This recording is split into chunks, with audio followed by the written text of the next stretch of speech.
Oke, Assalamualaikum warahmatullahi wabarakatuh. Yang terhormat kepada Abian Fidanida selaku pengasuh pondok pesantren Seperti Melara Bani Fida.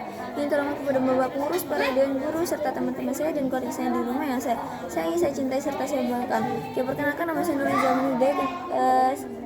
Ya, pokoknya saya dari kelas 9 untuk Melara Bani Fida. Jadi hari ini saya akan mempresentasikan peta imajinasi saya tentang pelajaran IPA tentang mekanisme pernafasan pada manusia. Nah, coba yang pertama menjelaskan tentang mekanisme pernafasan manusia. Nah, jadi dalam tubuh manusia itu berlangsung dua mekanisme, yakni menghirup atau yang disebut dengan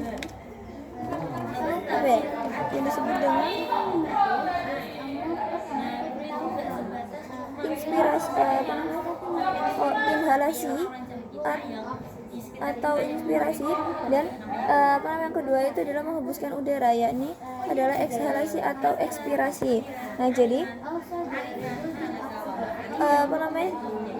satu kali nafas dalam pokoknya satu kali kita tuh nafas itu terhitung satu kali, berarti hitungannya ini adalah satu kali inhalasi atau dan satu kali ekshalasi. Nah, jadi terus terjadi juga kerjasama antara otot dada, tulang rusuk, otot perut, serta diafragma. Nah, saat kita tuh menghirup udara, diafragma dan otot dada itu berkontraksi dengan volume sehingga volume rongga itu menjadi besar dan paru-paru itu berkembang sehingga udara itu dapat masuk. Nah, tapi ketika kita tuh menghembuskan udara, menghembuskan nafas, maka diafragma dan otot dada itu berelaksasi sehingga paru-paru dan volume itu menjadi normal. Nah, sehingga udara itu dapat keluar dari paru-paru. Ya, lanjut. Nah, jadi besar kecilnya volume rongga dada itu tergantung nafas dada kita, sedangkan besar kecilnya volume rongga perut itu tergantung dengan nafas perut. Nah, jadi kan dari itu dalam tubuh manusia kan berlangsung dua mekanisme. Nah, jadi di situ tuh dilibatkan pertukaran udara atau keluar masuknya udara dengan atmosfer dan alveolus paru-paru. Nah, lanjut, coba yang kedua, ini tentang frekuensi. Nah, jadi frekuensi pernafasan. Jadi ada beberapa faktor yang mengaruhi frekuensi pernafasan, diantaranya adalah jenis kelamin, posisi tubuh, dan kegiatan tubuh. Selain itu ada beberapa faktor lainnya seperti umur dan suhu tubuh. Nah, jadi yang pertama kita bahas yang umur dulu.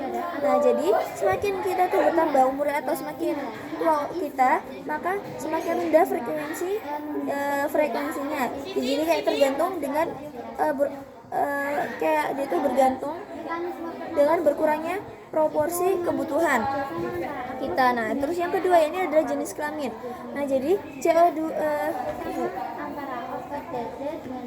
pokoknya lebih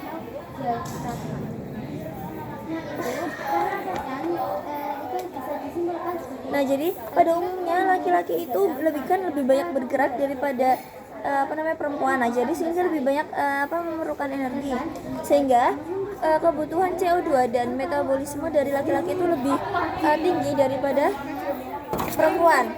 Nah, lanjut. Yang ketiga ini suhu tubuh. Nah, jadi semakin tinggi suhu tubuh kita, maka makin cepat frekuensi nafasnya. Nah, jadi dalam suhu tubuh itu kita tuh kayak dari frekuensi ini kita tuh perlu memasukkan O2 dan mengeluarkan CO2. Nah, ini tuh terjadi karena peningkatan metabolisme pada tubuh. Lanjut, yang keempat yaitu adalah posisi tubuh. Nah, jadi frekuensi tubuh itu juga berkaitan dengan beban yang ditanggung. Nah, lanjut, yang terakhir yaitu adalah kegiatan tubuh. Nah, jadi kalau misalkan kita itu lagi butuh energi yang banyak, nah maka kita tuh perlu lebih banyak oksigen dan frekuensinya tuh makin meningkat gitu lah. Lanjut, coba yang terakhir ya, ini tentang volume. Nah, yang pertama itu ada volume tidal, dan ini adalah volume 500 mili. Tergantung keluar masuknya paru-paru saat menghirup dan menghembuskan nafas. Nah, terus habis itu ada volume cadangan, ekspirasi atau ekshalasi. Itu tuh yang menghembuskan nafas gitu lah. Ini adalah volume 1500 mili. Nah, jadi dia itu dikeluarkan dengan maksimal setelah ekspirasi biasa. Oh, sebentar. Poin dalam pernapasan tubuh. Oh, pokoknya itu volume cadangan ekspirasi itu merupakan volume udara yang masih dapat dikeluarkan secara maksimal dari paru-paru setelah melakukan ekspirasi biasa. Nah, terus habis itu ada volume cadangan ekspirasi. Nah, atau inhalasi. Atau yang gampangnya itu adalah tarik nafas gitulah, atau menghirup nafas. Nah, jadi volumenya itu ada 1500 mili ya. Nah, dia itu merupakan volume ya pokoknya kebalikan dari cadangan eksalasi. Lanjut yang terus ada juga volume residu. Nah, jadi volume residu ya ini adalah 1000 mili yang dia itu tersisa dalam paru-paru meskipun dia itu telah melakukan ekspirasi secara maksimal. Oke. Aku nggak hafal. Nah, terus habis itu ada kapasitas total paru-paru. Nah, jadi volumenya itu adalah ditampung secara maksimal dalam paru-paru. Nah, volumenya itu adalah volume kapasitas vital paru-paru ditambah dengan volume residu. Jadi volumenya itu 4.500 mili. 500 mili. Lanjut yang terakhir adalah kapasitas vital paru-paru.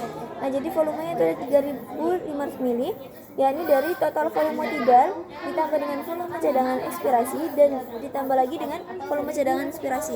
Oke, sekian presentasi dari saya. Mohon maaf segala salah kata. Wabillahi taufiq wal hidayah. Wassalamualaikum warahmatullahi wabarakatuh.